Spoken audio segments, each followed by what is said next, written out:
ఎన్టీఆర్ నాకు ఉండేది లక్ష్మీనారాయణ కొట్ట పేరు ప్రజా మా పేపర్లన్నీ మన ఇంటికి వచ్చేది ఆంధ్రజ్యోతి పత్రిక అవన్నీ ఆయన వచ్చి చదవండి సార్ ఊరికే అది కూర్చునేవాడు ఇట్లా వదిలిపెట్టేవాడు కాదు దీంట్లోనే ఉంటాం మేము సంతోషం. మీ పేరు ఇప్పుడు అల్లాడి గోపాల్ ఈయన ఆర్గనైజ్ వస్తుంటాడు.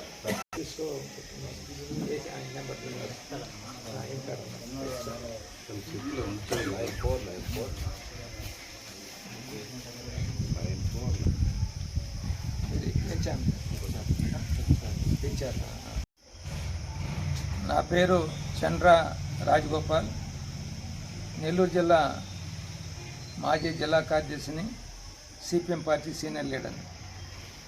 ఈరోజు పాలకూరులో పార్టీ సభ్యుల సానుభూతి పట్ల జనజీవులు వివిధ తరగతి ప్రజలు ఎదుర్కొనేటువంటి ప్రజా సమస్యల మీద పనిచేసేదానికి కార్యక్రమం తీసుకునేదానికి ఇక్కడ సమావేశంకి నేను రావడం జరిగింది.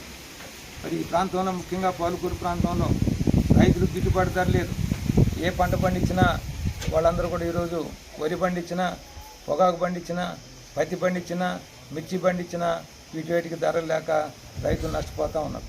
తర్వాత రైతులు ముఖ్యంగా ఈ ప్రాంతంలో భూముల సమస్యలు చాలా తీవ్రంగా కంప్యూటర్ మిస్టేక్లు జరిగాయి. వేల మంది రైతులు వాళ్ళ భూములు ఇంకొకరి పేరు చేసేది, వేరే వాళ్ళ భూములు ఏడు పేరు చేసేది, ఆ విధంగా ఈ కంప్యూటర్ మిస్టేక్ జరిగి వాళ్ళకి 1B రావడం లేదు, అడంగులు రావడం లేదు, పాస్బుక్లు లేవు.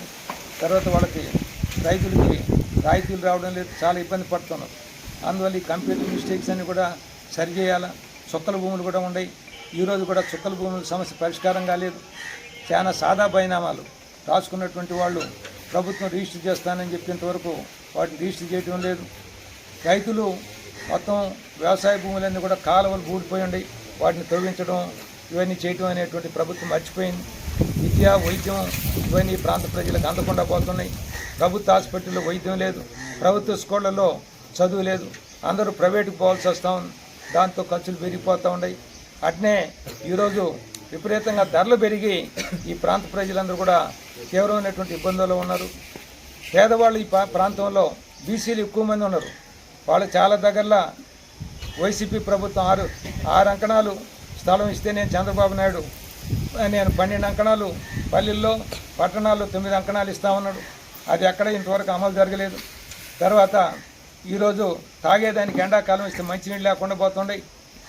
వైద్యం ప్రభుత్వ హాస్పిటల్కి పోతే లేకుండా పోతుంది. ప్రభుత్వ స్కూల్ మూతపడిపోతుండయి.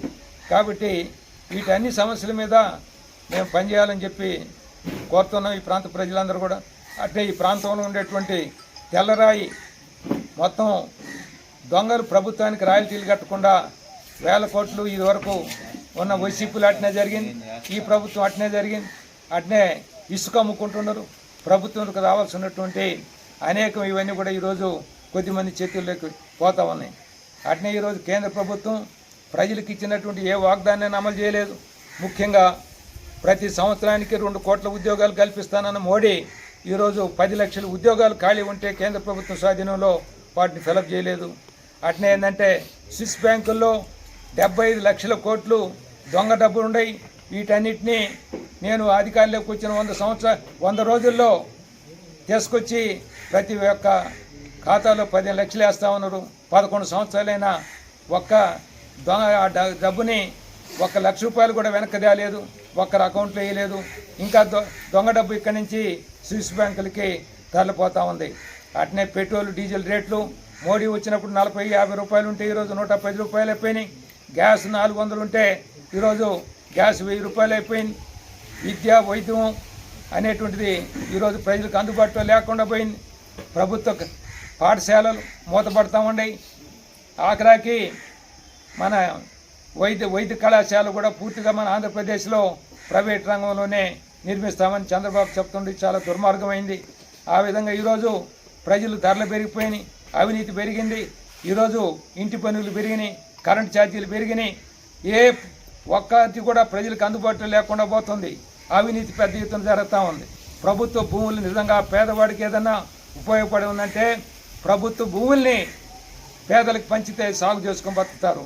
కానీ ఎక్కడా 1 ఎకరా భూమి రాష్ట్ర ప్రభుత్వాలు పేదలకు ఇవ్వడం లేదు. పెద్ద పెద్ద పరిశ్రమలకి ఉచితంగా ఈరోజు ఒక్కొక్క పరిశ్రమకి 1000 ఎకరాలు 2000 ఎకరాలు ఉచితంగా ఇచ్చేస్తున్నారు. కొన్ని ప్రభుత్వ భూముల్ని లీజుకి ఇచ్చేస్తున్నారు.